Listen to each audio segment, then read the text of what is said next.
So, Allison, what's up? Well, bro, as you may know, I'm on a little bit of a mission to get people to stop bad-mouthing millennials. It's a noble mission. Well, today we're going to look at a few studies that show millennials are actually pretty okay at something. And that something is staying married. Really? Yeah. Did you not know this? No. Oh, okay. Well, according to recent analysis from the U.S. Census data by Dr. Philip Cohen at the University of Maryland, the divorce rate in the U.S. dropped 18% from 2008 to 2016, and it's going to continue to drop, all thanks to millennials. Good for you guys. So, why is divorce on the decline? Well, for starters, millennials are doing a lot of things differently than baby boomers, who are actually really good at getting divorced.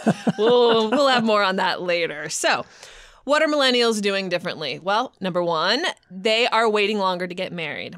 So let's talk about the median age for first marriages for men is, in 2016, 29 and a half years old. Now, that is compared to 26.1 years old in 1990. For women, in 2016, the median age for your first marriage was 27.4, which is actually up 4 years than it was in 1990. In a previous episode, I think I went through some stats that showed like the age at which you got married was a big predictor of whether you got divorced. The younger you are, the more likely you are to get divorced. And why is that? Well, the word on the street is because you're going to have better finances, you're going to be more established in your career, you're probably going to have a better sense of who you are. Yeah. I remember my husband's aunt was reminiscing about how when she first got married, they had one car, they were living in a one-bedroom apartment with a baby, and her husband, Uncle Bill, was still finishing college. So every night she would have to pack that baby into a car to go pick him up from night school. And I remember just being so stunned that, like, why did you make it so hard on yourself?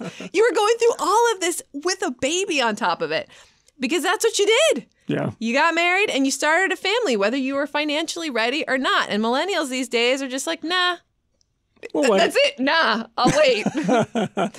All right, number two.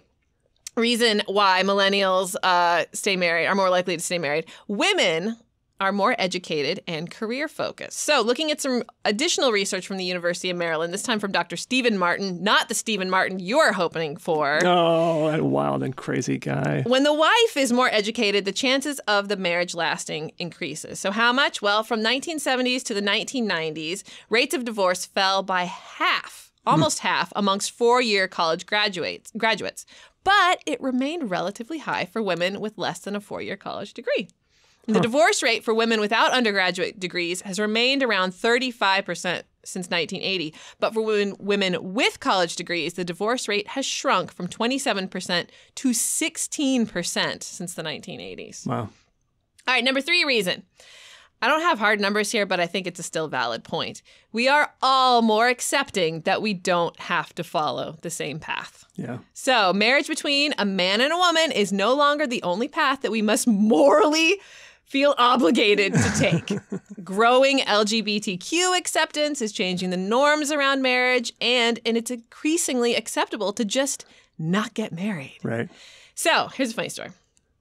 You probably played this game as a kid, too. I remember as a little girl playing Old Maid. Yep. The card game, I remember playing it with my grandma a lot. This was in the 80s. So basically, if you're not familiar with the game, the cards were all somewhat insensitive depictions of jobs. So for example, Moonshot Martha is a female astronaut. Oh, hey, that's good. That's good. But she's in space doing her makeup.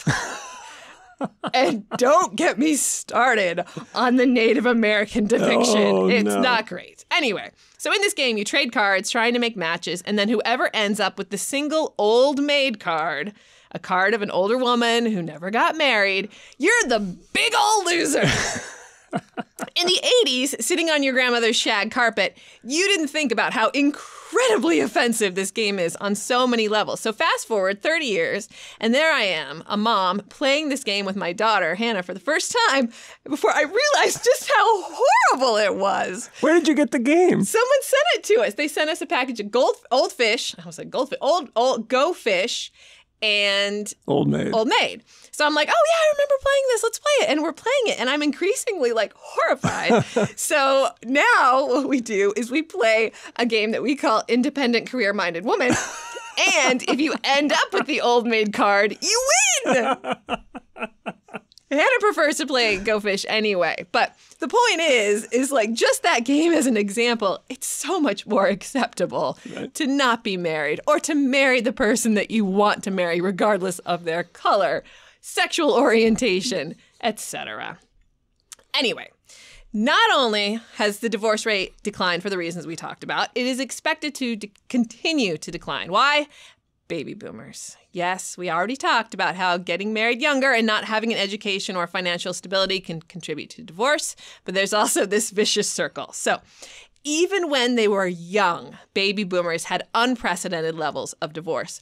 And because remarriages tend to be less stable than first marriages, those that remarried are now once again contributing to growing levels of divorces for those over 50. So it's called gray divorce. Yep. You've maybe talked about this on the show as well. Yep. Pew Research found that among those aged 65 and older, the divorce rate has roughly tripled since 1990.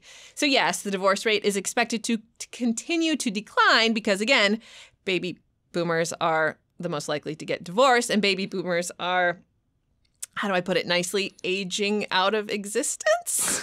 So they will stop driving. Moving out of the sample size. Down the averages. So here's actually now a more interesting, deeper dive.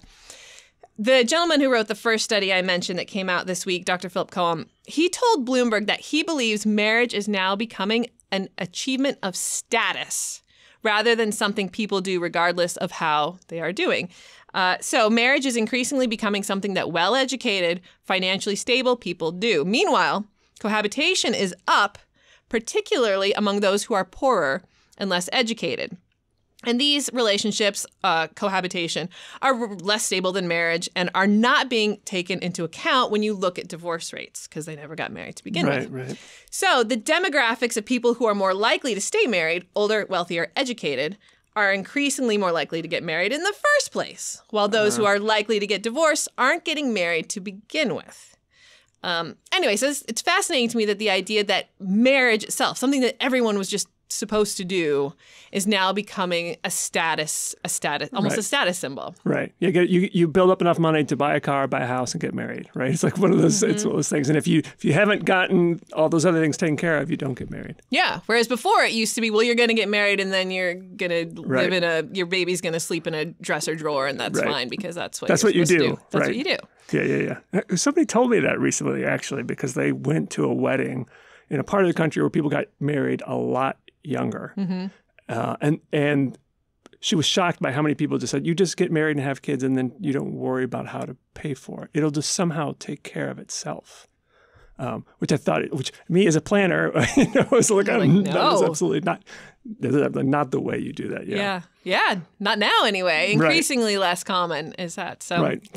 So to bring it around to finance, right, is that something we've talked about before, is that divorce can be one of the most financially devastating things that can happen to you. Oh, wow. This is a great segue, isn't it? It is a great segue, right? And so, and we know that people often get divorced because of money. So it makes sense that people, like when women do have the 4-year degree and they do earn higher incomes, it also introduces a certain level of stability, and it probably reduces one of the factors that can lead to divorce as well. Which is funny because they were in the study, he mentioned how it's more so remarkable that divorce rates are declining because, at least conventional thought used to be, well, if that's an educated woman, then she's going to get divorced and go off and start up. But no, actually, you're going to lead to all these factors of more stability in the marriage, as opposed to her being a more independent-minded woman who's going to go off on her own and divorce her man, whatever. Yeah. Anyway.